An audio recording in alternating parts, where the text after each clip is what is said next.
मेरे पति रोजाना शहर से मेरे लिए जलेबी लेकर आते थे, जिसको मैं बड़े शौक से खा लेती थी। लेकिन उसके बाद मुझे होश नहीं रहता था। सुबह उठती तो कपड़े गीले रहते थे और एक दिन पति की लाई हुई जलेबी मैंने फेंक दी और सोने का बहाना करके सो गई। और फिर जो मेरे साथ मेरे पति ने किया वह सुनकर आपके रोंगटे खड़े हो जाएंगे। शादी की रात पति के कमरे में आने से पहले ही मैंने ब्लैक कलर की शॉर्ट नाइटी पहनी थी कि वह पहली ही नज़र में मुझे देखें और अपना दिल हार बैठें। वैसे मैं गांव वाली थी, लेकिन यह नाइटी मुझे मेरी बड़ी बहन ने दी थी, जिसकी शादी शहर में हुई थी। उसने ही मुझे पति को काबू करने की कई बातें बताई थी। मेरे पति मोहन कमरे में आए तो मेरा यह नाइट सूट देखकर रुक गए। उनकी नज़र में तो मैं गांव की लड़की थी।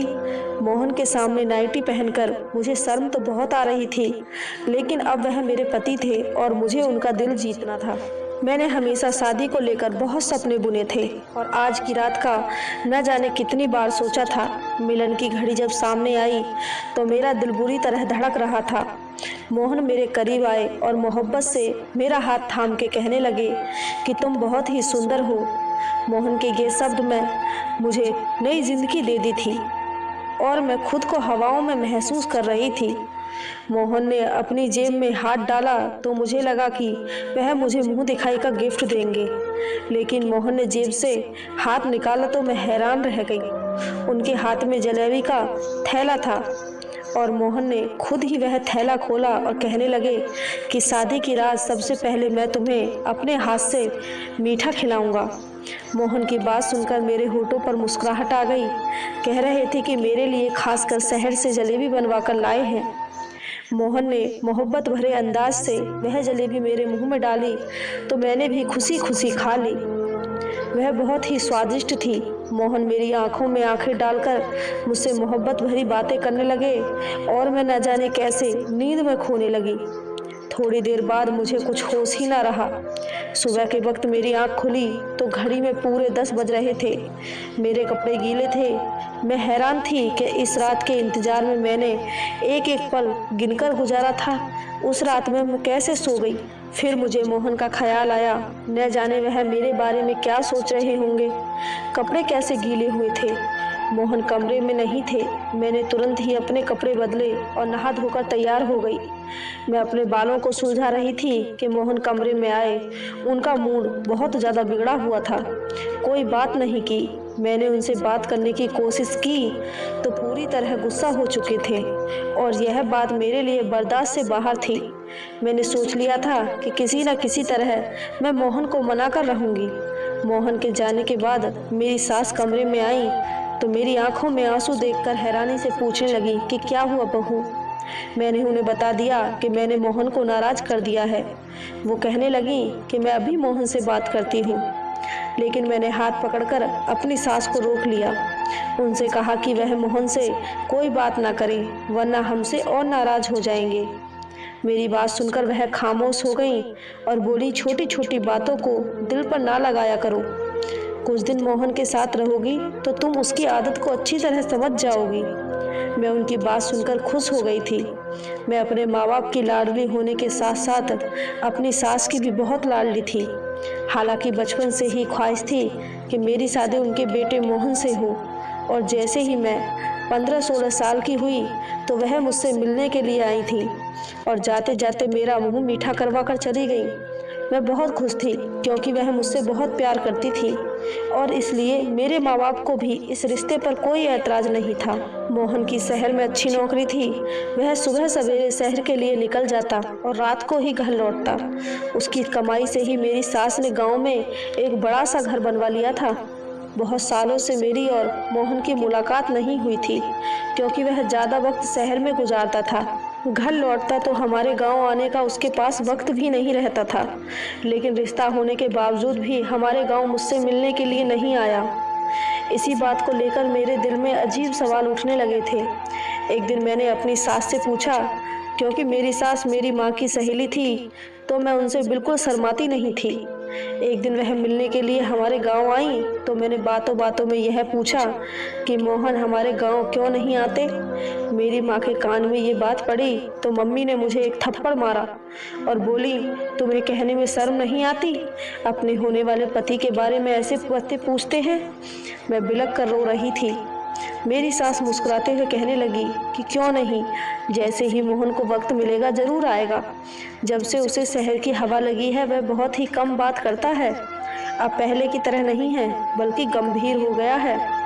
उनकी बात सुनकर मम्मी कहने लगी, जब लड़कों पर जिम्मेदारी पड़ती है तो इसी तरह गंभीर हो जाते हैं। एक मेरी बेटी को ही अक्ल नहीं आ रही है, मुंह उठाकर जो चाहे पूछ लेती है। मम्मी ने गुस्से में एक नज़र मेरी तरफ किया तो मैं वहां से उठकर अपने कमरे में आ गई। उनके जाने के बाद भी मम्मी ने मुझे हजारों बातें सुनाई। मम्मी पता नहीं क्या कुछ कह रही थी। मैं तो अपने ही ख्यालों में मग्न थी। मैं ये सोचकर खुश थी कि मेरा होने वाला पति भी हीरो की तरह शहरी बन गया है। मुझे शुरू से ही शहर में रहने का बहुत शौक था। उन्होंने शादी के लिए साल भर का वक्त दिया था और 1 साल का वक्त बस सपने बुनने में ही निकाल दिया मैंने। लेकिन मुझे क्या खबर थी, एक दिन मेरे सारे सपने मिट्टी का ढेर बन जाएंगे। कुछ दिन के बाद मेरी और मोहन की शादी बहुत सारे रस्मों रिवाजों के साथ धूमधाम से हुई थी। मैं मोहन के साथ विदा होकर उनके गांव चली आई। मेरी सास ने बहुत ही खुशी से वेलकम किया था, लेकिन शादी की रात सोने की वजह से मोहन बहुत ज़्यादा गुस्सा हो गए थे और पूरा दिन उनसे मुझसे कोई बात नहीं की। मैं सारा दिन बिन पानी की मछली की तरह उनके आगे पीछे तड़पती रही, लेकिन उसने एक नज़र भी मुझ पर न डाली। सारा वक्त घर की छत पर गुजारा और गांव में औरतों को छत पर जाना मना होता है, इसलिए मैं उनके पीछे भी ना जा सकी। रात के वक्त मोहन खुद ही कमरे में आए। मेरी आंखें रो रो कर सूज चुकी थीं। वह मेरे पास बैठकर कहने लगे कि मुझे माफ़ कर दो, मैं गुस्से में आ गया था। मैं तुम्हारे पास बैठा था और तुम इस कदर गहरी नींद सो गई थी कि मेरे उठाने पर भी ना उठी, इसलिए मैं गुस्सा हो गया था। मुझे पता था कि गलती मेरी है, इसलिए मैंने मोहन से खुद ही माफ़ी मांगी और कहा कि आगे से शिकायत का कोई मौका नहीं दूंगी। वह खुश हो गया और मेरे लंबे बालों की तारीफ करने लगा। मैं सोचने लगी, मोहन सारा दिन इस कदर नाराज होने के बाद अचानक उनका अंदाज इतना अच्छा कैसे हो गया था। मोहन ने एक बार फिर जलेबी निकाली और अपने हाथ से मेरे मुंह में डालकर कहने लगे कि जलेबी खाने से होठ रेड हो जाते हैं, तुम्हारे खूबसूरत होठ और ज़्यादा खूबसूरत हो जाएंगे। उनकी बातों से मोहब्बत की इस कदर मिठास थी कि मैं शर्मा गई। मोहन मेरे हाथ पकड़े और कुछ कह रहे थे, लेकिन मुझे कुछ होश ही न रहा और थोड़ी ही देर के बाद मैं दुनिया से दूर हो चुकी थी। एक बार फिर मेरी आँख खुली तो सुबह के 11 बज रहे थे। मेरे होश उड़ गए थे। मैं जान गई थी कि मोहन एक बार फिर गुस्सा हो चुके होंगे। अब मुझे समझ ही नहीं आ रहा था कि मुझे इस तरह गहरी नींद कैसे आ जाती है। मेरे कपड़े पूरी तरह गीले थे और मुझे ठंड लग रही थी। मैं जल्दी से नहाकर तैयार हो गई और कमरे से बाहर निकली तो कमरे के बाहर मेरे पति गुस्से में मेरी सास से कह रहे थे कि आपने ऐसी लड़की से मेरी शादी करा दी है जिसे सोने उठने की कोई समझ नहीं है। मैं कैसे इसके साथ सारी ज़िंदगी गुजार सकता हूँ। इसे ये भी मालूम नहीं कि गांव की औरतें सवेरे उठकर घर के कामकाज करती हैं। आप सुबह से उठकर घर का काम कर रही हैं और वह महारानी बनकर सो रही है। अगर ऐसा ही हाल रहा तो मैं ज़्यादा दिन तक आपकी चहेती बहू को अपने घर में बर्दाश्त नहीं कर सकता। मोहन के ये शब्द सुनकर मैं घबरा गई। मैं सोच भी नहीं सकती थी कि मेरे पति इतने सख्त होंगे। इससे आगे बातें सुनने की मुझ में हिम्मत नहीं थी। मैं चुपचाप से किचन में चली गई थी। मेरी सास सच में सुबह से कामकाज में लगी हुई थी, क्योंकि किचन भी पूरी तरह साफ था और दोपहर का खाना भी बन चुका था। मैं मोहन के साथ साथ अपनी सास की नज़रों में भी गिर रही थी। मुझे रह रहकर अपने आप पर गुस्सा आ रहा था। न जाने मुझे क्या हो गया था। मैं सारे घर का चक्कर लगाए तो वह पूरा घर काम कर चुकी थी और शायद इसी वजह से मोहन हद से ज़्यादा गुस्सा थे। वह फिर एक बार छत पर जा चुके थे, क्योंकि उन्हें अच्छी तरह पता था कि मैं उनके पीछे छत पर नहीं जा सकूंगी। मैं सारा दिन रोती रही। वह खुशी जिसके लिए मैंने साल भर इंतजार किया था, मैं अब तक उससे दूर थी। ना ही मोहन का साथ पूरी तरह नसीब हुआ था और ना ही उनके दिल में जगह बना सकी थी। और मोहन के शब्द ने मुझे अच्छी तरह ये बात बता दी थी कि अगर मैंने कोई गलती की तो वह मुझे घर से निकाल देंगे। मेरी गांव से बार बार मम्मी का फ़ोन आ रहा था। मम्मी कह रही थी कि 1 हफ्ते के लिए हमारे घर आकर रह जाओ। रस्म के मुताबिक शादी के बाद 1 हफ्ते के लिए बेटी अपने मायके रहने के लिए आती है। मैं बिल्कुल भी नहीं जाना चाहती थी क्योंकि मोहन मुझसे पहले ही नाराज़ थे।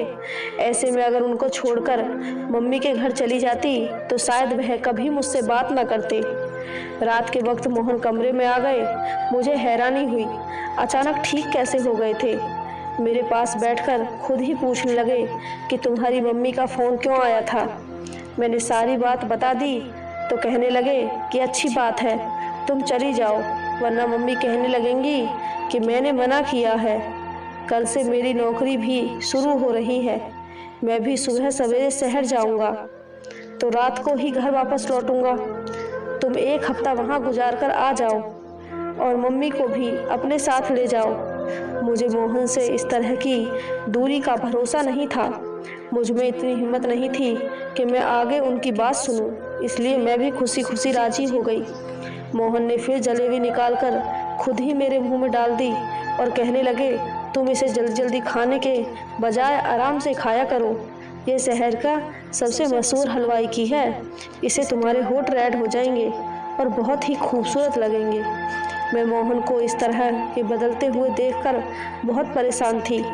वह जितने सख्त थे उतने ही मोहब्बत करने वाले भी थे और उनका गुस्सा करना सही था। मेरी गलती की वजह से गुस्सा थे। मोहन कहने लगे कि मम्मी को बता कर आता हूँ कि तुमको कल तुम्हारे गांव ले जाए। मेरा इंतज़ार करना। मोहन की बात सुनकर मैंने मुस्कुरा दिया। मैंने सोच लिया था कि मैं किसी सूरत में आज नहीं सोऊंगी और मुझे मोहन का इंतज़ार करना था। गांव जाने से पहले उनके दिल में अपनी सारी दूरी को मिटाना था। मैंने जल्दी से नाइटी पहन ली। दीवार पर लगे शीशे में अपने होठों को देखकर हैरान रह गई थी। वह सच ही कहते थे कि मेरे होठ रेड हो जाएंगे। मैं बिस्तर पर आकर बैठ गई, उनका इंतज़ार करने लगी, लेकिन मोहन के वापस आने से पहले ही एक बार फिर मैं सो चुकी थी। सुबह 10 बजे मेरी आँख खुली तो मोहन शहर की तरफ निकल चुके थे। वह बहुत सुबह ही शहर के लिए निकल जाया करते थे क्योंकि शहर तक जाने का रास्ता 2 घंटे का था। मुझे खुद पर रोना आ रहा था। शादी के 1 हफ्ते के बाद भी मैं मोहन के साथ कोई रिश्ता ना बना सकी और मोहन की गुस्से की वजह सिर्फ और सिर्फ मैं थी। मैं यह सोच कर परेशान थी कि मेरे कपड़े गीले कैसे हो जाते हैं। शायद मोहन मुझे उठाने की कोशिश करते थे। मैं कमरे में से निकली तो मम्मी भी गांव जाने के लिए तैयारी हो चुकी थी। मेरी सास मुझे देखकर कहने लगी कि मोहन तो चला गया है, अब हम दोनों को ही गांव के लिए निकल जाना चाहिए। मैं बुझे बुझे दिल से अपने मायके के लिए निकल गई। मेरा दिल तो मोहन के साथ ही शहर चला गया था। अब मुझे उनसे 1 हफ्ते के बाद ही मिलना था। मेरे घर वाले मुझे देखकर बहुत खुश हुए। मेरी छोटी बहन को खुशी का ठिकाना न रहा। सारे गांव में मेरे आने की खबर पहुंच गई थी, इसलिए औरतों का झुंड मुझे देखने के लिए आने लगा। पड़ोसन वाली मौसी की बेटी सुनीता की शादी थी। वह मेरी पक्की सहेली थी। गांव आकर मुझे उसकी शादी में घूमने का मौका मिल गया। खूब शोर शराबा हो रहा था, लेकिन फिर भी मेरा दिल में कोई खुशी नहीं थी क्योंकि मेरा दिल तो मोहन पर अटका हुआ था। हैरानी की बात यह थी कि जब से मैं अपनी माँ के घर आई थी मुझे बिल्कुल भी नींद नहीं आ रही थी और मोहन के कमरे में आते ही बिस्तर पर गिर जाया करती थी। यहाँ तो मैं सिर्फ करवटें बदलती रहती थी। शायद मोहन की याद मुझे सोने नहीं दे रही थी। मेहंदी की रात ही पड़ोसन मौसी की बहन का बेटा कैसब शहर से शादी में घूमने के लिए आया था। वह बचपन से ही गांव आता जाता रहता था। मुझे देखते ही मेरे पीछे पीछे घूमने लगा। मैं हैरान थी कि उसे क्या हुआ है। उसकी नज़र मुझ पर जमी हुई थी और इस बात को शायद मेरी सास ने भी महसूस किया था। मुझे अजीब सी घबराहट हो रही थी। पहले ही मेरे और मोहन के बीच का रिश्ता कुछ ठीक नहीं था और केशव के बारे में मेरी सास को पता चला तो मेरा बसा बसाया घर उजड़ जाएगा। इसलिए मैं पड़ोसन मौसी के घर से निकलकर अपने घर वापस आ रही थी और केशव मेरे पीछे पीछे चला आया। मुझे रोककर कहने लगा कि मुझे तुमसे प्यार है और अगर तुम कहो तो मैं तुम्हारे घर रिश्ता भेज दूं। केशव के ये शब्द ने तो मेरी जान ही निकाल दी थी। मैंने गुस्से में केशव से कहा कि मेरी शादी हो चुकी है और बेहतर यह है कि आगे तुम ऐसी कोई हरकत ना करो, कोई बात ना करना। मेरी बात सुनकर तो केशव कहने लगा, शहर में मेरा बहुत बड़ा बंगला है, गाड़ी है, मैं तुम्हें जब सब खुशी दूंगा, लेकिन तुम अपने पति को छोड़कर मेरे साथ चलो। मैं हमेशा से ही तुमसे प्यार करता हूँ। मुझे क्या पता था कि 17 साल की उम्र में ही तुम शादी कर लोगी। मैंने उसे गुस्से से कहा कि आज तो ये बात कह दी है, लेकिन आगे ऐसी बात ना करना। मैं अपने पति से बहुत प्यार करती हूँ और तुम्हारी एक गलती मुझे बदनाम कर सकती है। केशव उस वक्त वापस लौट गया, लेकिन मेरे लिए सुनीता की शादी मनाना मुश्किल हो गया था। वह बहुत ढीठ साबित हुआ था। बहाने बहाने से अपने फ़ोन में मेरी फ़ोटो खींच रहा था। जैसे तैसे एक हफ्ता गुजर गया और मैं अपनी सास के साथ वापस अपने घर आ गई। मोहन शायद आज काम से जल्दी लौट आया था। हम लोग कल दोपहर को घर पहुंचे थे और मोहन पहले से ही घर पर थे। मोहन को देखकर मैं बहुत खुश थी। अपना सामान रखने के लिए कमरे में गई तो मोहन अपनी मम्मी से मिलने के लिए उनके कमरे में चले गए। मैंने सोचा कि मैं भी कुछ देर मोहन और मम्मी जी के साथ बैठ जाती हूँ, फिर घर के कामकाज करूँगी। इसलिए सामान रखकर दोबारा उनके कमरे की तरफ आई तो मेरी सास के शब्दों ने मुझे हैरान कर दिया। मैं सोच भी नहीं सकती थी कि मेरा घर उजाड़ने वाली कोई और नहीं बल्कि मेरी अपनी सास है। वह गुस्से में मोहन से कह रही थी कि मैंने जाते वक्त तुझे कह दिया था कि हमारे वापस आने तक डिवोर्स का कागज़ बनवा लेना, लेकिन तुझे कुछ होश नहीं। मैंने खुद अपनी आंखों से देखा है कि तेरी पत्नी कितनी गलत है, लेकिन तू तो आंखों में पट्टी बांध रखा है। मोहन कह रहा था कि माँ, मेरे लिए उसे छोड़ना मुमकिन नहीं है। वह मेरी पत्नी है, मैं उसे प्यार करता हूँ। उसमें 1000 गलती सही, लेकिन मैं उसे कभी जिंदगी से अलग नहीं कर सकता। मोहन मेरे प्यार की बातें कर रहा था और मेरी सास बुराइयों में मग्न थी। मुझे समझ नहीं आ रहा था ये सब क्या हो रहा है।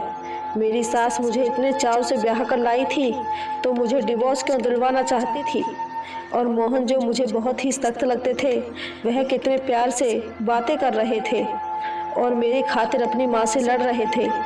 मेरा दिल पूरी तरह उलझ चुका था। रात जब मोहन कमरे में आए तो मेरा बिल्कुल भी जलेबी खाने का दिल नहीं था। मैंने जलेबी का थैला उनके हाथ से ले लिया। जबकि मम्मी उनके किसी काम से आवाज़ देने लगी तो वह कमरे से निकलकर चले गए। मैं चुपके से थैले को एक कोने में छुपा कर रख दिया कि मुझे नींद नहीं आएगी, और मैंने आंखें बंद कर ली थी। जब मोहन कमरे में वापस आए तो मेरी जान निकल गई। जो कुछ मैंने देखा, मुझे अपनी आंखों पर यकीन नहीं हुआ। मोहन ने जग भरकर पानी मेरे ऊपर डाल दिया था। मैं आंखें नहीं खोली। आज मैं दूध का दूध और पानी का पानी करना चाहती थी। मोहन किसी को आवाज़ देकर कहने लगे कि अंदर आ जाओ, यह पूरी तरह बेहोश हो चुकी है। थोड़ी देर में एक खूबसूरत लड़की मेरे कमरे में चली आई। वह मेरे बिस्तर पर मोहन के साथ बैठ गई और वह दोनों जिस तरह एक साथ थे, मेरी जान निकाल गई। इससे ज़्यादा मुझ में बर्दाश्त की हिम्मत नहीं थी। ठंडे पानी से मेरा शरीर कांप रहा था। मैं उठकर बैठ गई। मुझे जागता देखकर उन दोनों की आंखें हैरत से फटी की फटी रह गईं। मैंने मोहन की तरफ घूर कर देखा। उस वक्त मैं इतना गुस्से में थी कि मुझे मोहन से डर भी नहीं लग रहा था। मैंने मोहन से कहा कि मुझे सच सच बताओ, ये लड़की कौन है? जलेबी में ऐसा क्या था जो मैं अपनी होश खो बैठती थी? तुमने ये सब क्यों किया है और मुझे इतना बड़ा धोखा क्यों दे रहे हो? मैं सवाल पर सवाल पूछती चली गई और मेरे अंदर एक तूफान उठा था। मोहन सर झुकाए कहने लगा कि यह लड़की उनकी पत्नी है और उससे शादी करके 2 दिन पहले ही गांव में आए थे। वह कभी मुझसे शादी नहीं करना चाहते थे, लेकिन उनकी मम्मी ने ज़बरदस्ती उनका रिश्ता मुझसे करवा दिया। पत्नी का नाम सुनकर मेरे तो पैरों तले से ज़मीन निकल गई। मोहन कह रहे थे हमारी शादी रोकने के लिए 2 दिन पहले वह यह सोचकर सिया से शादी करके आ गए कि जब वह सिया को बहू बनाकर इस घर में लाएंगे तो उनकी मम्मी मुझसे शादी नहीं कराएंगी। लेकिन उनकी मम्मी ने उनकी एक न सुनी और उन्होंने मोहन पर दबाव डाला कि वह सिया को तलाक दे दे। मोहन सिया को छत वाले कमरे में रख दिए। क्योंकि गांव में औरतों को छत पर जाना मना था, इसलिए मोहन को यकीन था कि मैं कभी उनके पीछे छत पर नहीं जाऊंगी। मोहन जानबूझकर जलेबी में नशे की दवा मिलाते थे कि मैं सो जाऊं और हर रात मेरे ही कमरे में सिया के साथ वक्त गुजारे। सिया शादी से पहले शहर में नौकरी करती थी, इसलिए मम्मी को लगता था कि सिया इज्जतदार नहीं है और इसलिए मम्मी बार बार कहती थी कि मैं सिया को डिवोर्स दे दूं। सिया मेरा पहला प्यार है। मोहन कह रहे थे कि मम्मी ने आत्महत्या करने की धमकी दी थी, इसलिए मोहन ने मुझे अपनाया है। मोहन सिया को किसी हालत में नहीं छोड़ सकता और इस बात का मुझे भरोसा था। मोहन ने मुझे सारा सच बता दिया था, जिसे सुनकर मेरे पास कहने के लिए कुछ नहीं बचा था। मैं जान गई थी कि मेरी सास उस दिन सिया और मोहन के डिवोर्स की बात कर रही थी, जिसे सुनकर मैंने गलत मतलब निकाल लिया था। मेरी बर्बादी के पीछे सिर्फ मोहन का हाथ नहीं था, बल्कि मेरी सास का भी हाथ था, जिन्होंने यह जानते बूझते कि उनके बेटे ने अपनी पसंद से शादी कर रखी है, जबरदस्ती उसके साथ मेरी दूसरी शादी करवा दी। मैंने मोहन के साथ जिंदगी को लेकर कई सपने देखे थे। ऐसे इंसान के साथ मैं कभी जिंदगी नहीं बिता सकती थी, जो किसी और से इस कदर मोहब्बत करता था कि उसकी खातिर मुझे नशे वाली जलेबी तक खिला सकता था।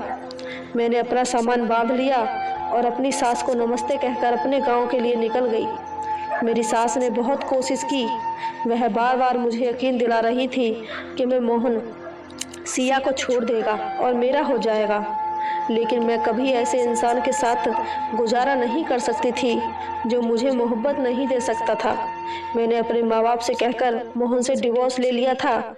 मैं अपने माँ बाप की लाडो रानी थी। वह मुझे खुद ही ऐसी किसी आग में नहीं झोंकना चाहते थे। पड़ोसन मौसी की वजह से केशव को खबर मिल गई थी कि मैं एक बार फिर अकेली हो गई हूँ, इसलिए केशव अपने घर वालों को भेजकर मुझे अपनाने की बात की थी। मैं अभी शादी नहीं करना चाहती थी, इसलिए मैंने साफ साफ इनकार कर दिया। मुझे अब आगे पढ़ना था और अपने पैरों पर खड़ा होना था। मेरी पढ़ाई के साथ ही मेरे पेपर भी खत्म हो गए थे। मैंने उसको दोबारा शुरू कर दिया था। हर शादी कामयाब हो यह ज़रूरी नहीं, लेकिन एक नाकाम शादी का मतलब यह नहीं कि इंसान नाकाम होता है। अपनी शादी की नाकामी के बाद मैं बहुत ज़्यादा कामयाब हो गई थी। पढ़ाई के मैदान में मैंने झंडे गाड़कर अपने गांव का नाम पूरे ज़िले में रोशन कर दिया था। अगर मेरी कोई प्यारी सी बहन या बेटी नाकाम शादीशुदा